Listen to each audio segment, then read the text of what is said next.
नमस्कार साथियों।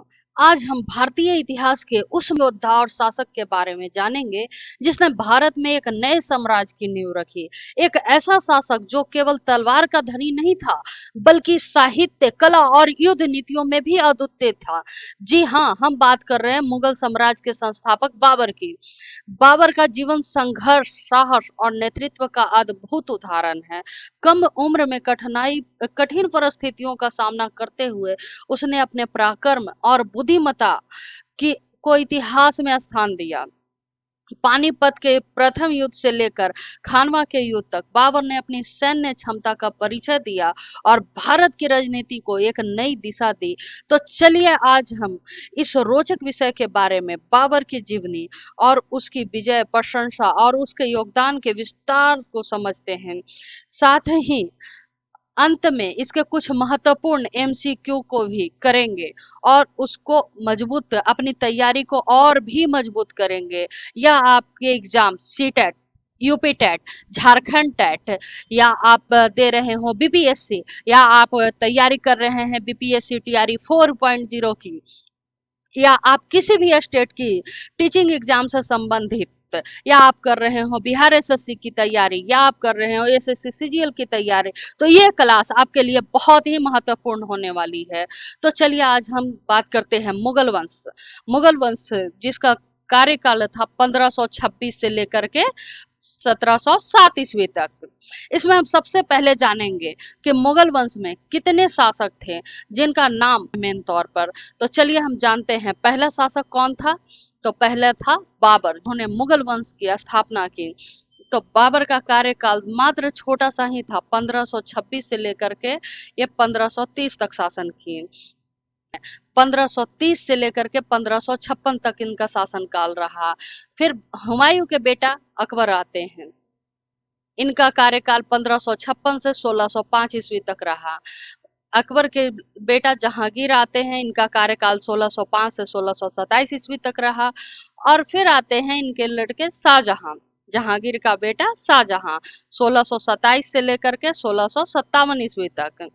फिर उनके लड़के औरंगजेब। कौन, क्रम वाइज समझने का प्रयास कीजिए। बाबर, पहला वंश कौन था?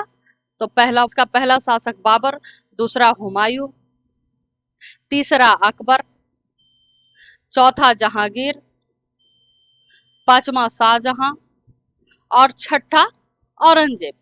टोटल ये 6 लोगों को हम मुगल वंश के उत्तरवर्ती शासकों के रूप में जानते हैं। ऐसे मुगल में तो और भी शासक आए। लास्ट इनके जो शासन था वो बहादुर शाह जफर थे, लेकिन फिलहाल हम औरंगजेब तक जानते हैं। तो चलिए हम आज इसकी क्लास को शुरुआत करते हैं। तो पहला जो मुगल वंश की स्थापना किए थे बाबर, किसने किए थे? बाबर। आज इनको डिटेल में समझेंगे, साथ में इनके सारे एमसीक्यू जो एग्जाम पॉइंट ऑफ व्यू से इम्पोर्टेंट है वो सभी क्वेश्चन लाने का प्रयास किए हैं। तो चलिए शुरुआत करते हैं। बाबर का पूरा नाम क्या था? तो जिहारुद्दीन मोहम्मद बाबर। ये मात्र 14 फरवरी, इनका जन्म जो है वो 14 फरवरी 1483 को फरगना, जो वर्तमान में कहाँ है, उज्बेकिस्तान में हुआ था। वे तैमूर वे तैमूर और चंगेज खां के वंशज थे। तैमूर जो थे, तैमूर पिता की तरफ से और चंगेज खां माँ की तरफ से के वंशज थे। ये अपने आप को, बाबर जो थे, ये कहा जाए तो मुगल वंशी जो थे, अपने आप को तैमूर कहलाना उचित नहीं समझते थे। ये अपने आप को चंगेज खां के वंशज मानते थे। बाबर ने कम उम्र में ही शासन संभाल लिया, लेकिन मध्य एशिया में लगातार संघर्षों के कारण उन्हें कई कठिनाइयों का सामना करना पड़ा। बाद में उन्होंने काबुल पर अधिकार किया और भारत की ओर ध्यान दिए। 1526 में 1526 में बाबर ने पानीपत के प्रथम युद्ध में दिल्ली के सुल्तान इब्राहिम लोदी को हराकर भारत में मुगल साम्राज्य की नींव रखी। यह युद्ध भारतीय इतिहास का महत्वपूर्ण मोड़ माना जाता है। इसके बाद बाबर ने खानवा, घाघरा और चंदेरी के युद्ध में भी विजय प्राप्त किए। बाबर एक महान योद्धा होने के साथ साथ साहित्य प्रेमी भी थे। उन्होंने अपनी आत्मकथा तुझके बाबरी बाबरनामा तुर्की भाषा में लिखे। इन्होंने अपनी आत्मकथा जो थी वो तुझके ये बाबरी जो था वो बाबरनामा के नाम से जाना जाता है। किस भाषा में लिखे? तुर्की भाषा में लिखे, जो इतिहास का महत्वपूर्ण ग्रंथ है। बाबर ने भारत में बाग बगीचे और नई युद्ध तकनीकी का विकास किया। 1530 में बाबर की मृत्यु आगरा में हो जाती है। उनके बाद उनका पुत्र हुमायूं ने शासन संभाला।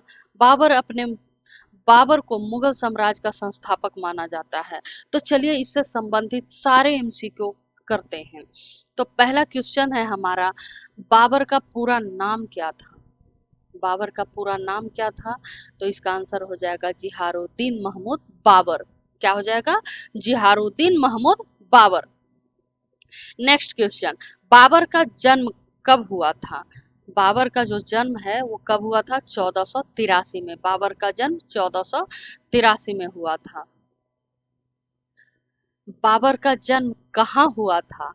आपने अभी डिटेल में देखा होगा कि बाबर का जन्म फरगना, जो कि कहाँ पड़ता है? उज्बेकिस्तान में। चलिए नेक्स्ट क्वेश्चन, बाबर किस साम्राज्य का संस्थापक था? तो बाबर मुगल वंश का संस्थापक था। पानीपत की प्रथम युद्ध कब हुई? 1526 में। पानीपत की प्रथम युद्ध में बाबर ने किसे हराया? तो ये इब्राहिम लोदी को हराया। नेक्स्ट, बाबर किस देश से भारत आया था? बाबर किस देश से भारत आया था? तो ये उज्बेकिस्तान क्षेत्र से आए थे। कहाँ से आए थे? उज्बेकिस्तान क्षेत्र से। नेक्स्ट क्वेश्चन है, बाबर की आत्मकथा का नाम क्या था? तो बाबर की आत्मकथा का नाम बाबरनामा था। बाबरनामा किस भाषा में लिखा गया था? बाबरनामा तुर्की भाषा में लिखा गया था। बाबर के पिता का नाम क्या था? तो बाबर के पिता का नाम उमर शेख मिर्जा था।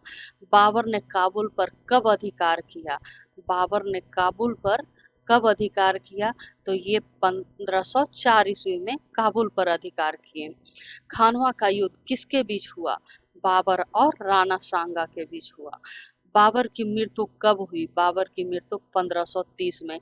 इनका शासनकाल बहुत ही छोटा रहा। इंडिया में 1526 से लेकर के मात्र 1530 तक ये रह पाए और 1530 में इनकी मृत्यु हो जाती है। चलिए पढ़ते हैं नेक्स्ट क्वेश्चन की ओर। बाबर की मृत्यु कहाँ हुई? तो बाबर की मृत्यु आगरा में हुई। बाबर के बाद मुगल शासक कौन बना? तो बाबर के बाद उनके बेटे हुमायूं बने मुगल शासक। यानी कि आप कह सकते हैं कि दूसरा मुगल शासक कौन था? तो हुमायूं था। नेक्स्ट क्वेश्चन की ओर बढ़ते हैं। बाबर किस वंश का वंशज था? बाबर तैमूर और चंगेज खां के वंश का वंशज थे। घाघरा का युद्ध कब हुआ? क्वेश्चन है, घाघरा का युद्ध कब हुआ? 1529 में। नेक्स्ट क्वेश्चन, बाबर ने भारत में किस चीज को बढ़ावा दिया था?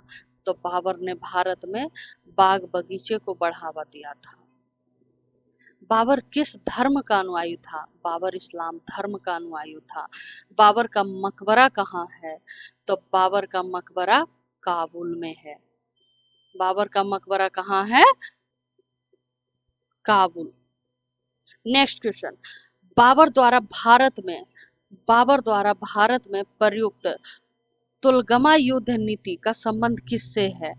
तुलगमा युद्ध नीति का संबंध सैन्य रणनीति से है। नेक्स्ट क्वेश्चन,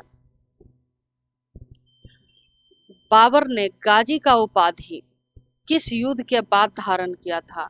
तो बाबर ने गाजी का उपाधि जो है वो खानवा के युद्ध के बाद धारण किया था।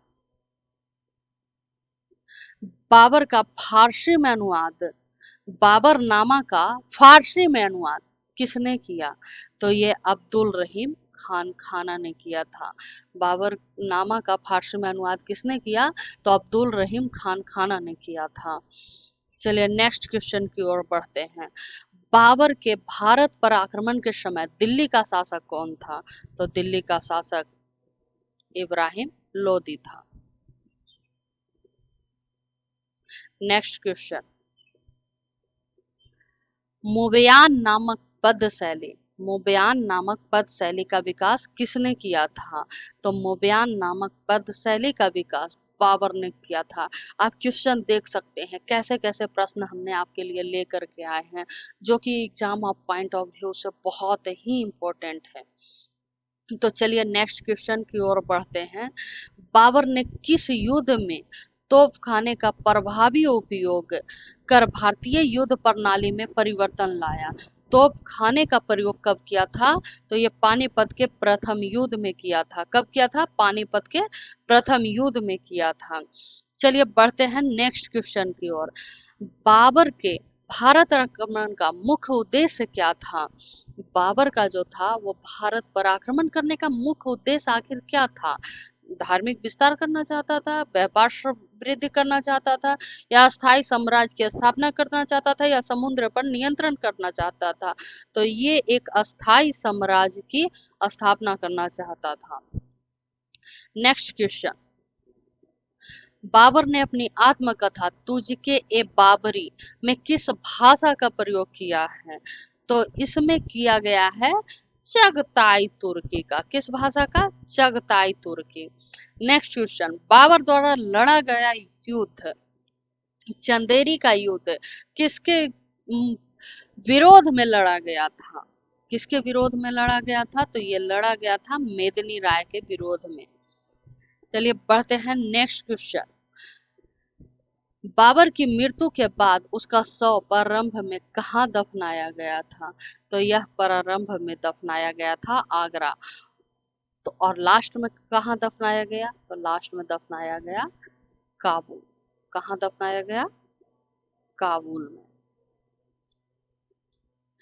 तो इसके साथ हमारा क्वेश्चन होता है खत्म। अगर आपको यह सेशन पसंद आया हो तो लाइक करें, सब्सक्राइब करें और अपने दोस्तों तक ज़्यादा से ज़्यादा शेयर करें।